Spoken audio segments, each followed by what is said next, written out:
Aujourd'hui, on va parler de Batman. Eh oui. Alors, difficile, vu la quantité de comics de Batman qui sortent, de pas en trouver qui sont très sympas. Hein, les titres. Il y a énormément de choses qui sortent sur Batman. Il y a des choses qui sont moyennes, mais on retrouve quand même d'excellentes choses. Parce que, oui, il n'y a pas que le Batman de Marini. Hein, il y a eu plein de choses avant. Hein, il n'y a pas eu besoin de Marini pour avoir de bons titres sur Batman, même si le titre de Marini, de ce que j'en ai lu pour l'instant, est très sympa. Bref, on verra ce que va donner le tome 2. All Star Batman, donc c'est une série réalisée par Scott Snyder et au dessin John Romita Jr.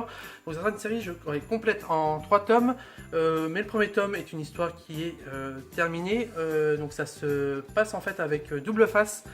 Donc ça revient sur la relation assez particulière qu'entretient Batman avec Double Face, parce que si vous ne savez pas, Bruce Wayne, donc, qui est Batman, spoiler, était ami avec Harvey Dent, donc son ami, un ami de longue date, et en fait ils se sont un peu, dans certaines versions, ils se sont responsables en fait de sa transformation en Double Face.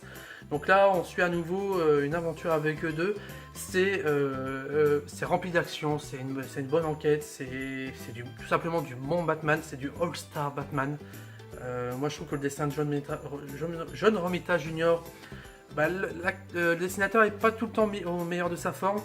Mais là, je trouve que voilà, il fait vraiment du très bon boulot avec Scott Snyder, qui est le scénariste en chef sur Batman depuis pas mal de temps, qui a marqué Batman ces dernières années.